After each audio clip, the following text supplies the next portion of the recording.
রমজানে জামালপুরে বাজার দর জানাতে সরাসরি যুক্ত হচ্ছেন সহকর্মী শুভ্র মেহেদী। শুভ্র, আজকের বাজারে কোনো পণ্য কত দামে বিক্রি হচ্ছে, কি বলছেন ক্রেতা বিক্রেতারা, বিস্তারিত জানাবেন। জামালপুরে বলতে গেলে যে প্রতিদিনই যে চরাঞ্চল থেকে সবজি তরকারি সহ বিভিন্ন যে পণ্যগুলো আসে, তো আজকেও আমি এই মুহূর্তে রয়েছি জামালপুরের সবচাইতে বড় পাইকারি এবং খুচরা বাজার সকাল বাজারে। এখানে এসেছি। এখানে পাইকারি যে বাজারগুলো রয়েছে সেখানে আমরা পেঁয়াজের দাম যেটি পাইকারি সেটি 27 থেকে 28 টাকা কেজি দরে দেখছি, এবং এছাড়াও আলু প্রকারভেদে বিভিন্ন দাম রয়েছে। বড় আলু যেটি সেটি পাইকারি 12 থেকে 12.5 টাকা কেজি দরে বিক্রি হচ্ছে, এবং ছোট আলু যেটি সেটি বিক্রি হচ্ছে 16 টাকা কেজি, যেটি গতকালকে 20 টাকা কেজি দরে ছিল। তো এই মুহূর্তে আমার সাথে রয়েছে একজন বিক্রেতা। আমরা একটু তার কাছ থেকে জানার চেষ্টা করব যে আসলে আজকের বাজার দর আসলে কেমন যাচ্ছে, তরকারির দাম কি কমেছে নাকি বেড়েছে? তরকারির দাম অনেক কমেছে আগের তুলনায়।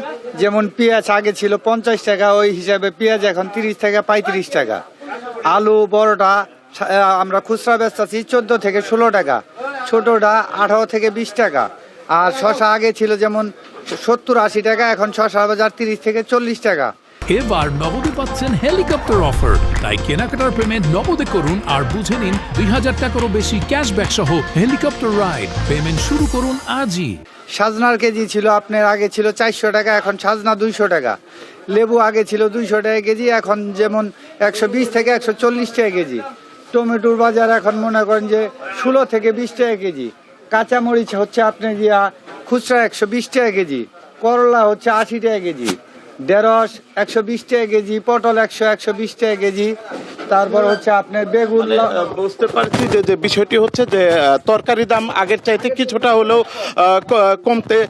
কমেছে। আর রেদওয়ান, একটি বিষয় হচ্ছে যে মুরগির যে দাম সেটি গতকালকের চেয়ে আজকে বেড়েছে। যে ব্রয়লার মুরগির দাম 180 টাকা থেকে বেড়ে 200 টাকা কেজি হয়েছে, এবং সোনালী এবং লেয়ার মুরগি সেটি কেজিতে 10 টাকা বেড়ে 350 টাকা কেজি দরে বিক্রি হচ্ছে।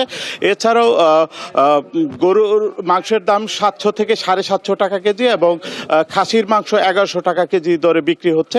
এছাড়াও মাছের দাম কিন্তু আসলে অন্যান্য দিনের মতোই একই দাম রয়েছে। রুই মাছ প্রকার ভেদে 350 থেকে 400 টাকা। বুঝতে পেরেছি, ধন্যবাদ আপনাকে।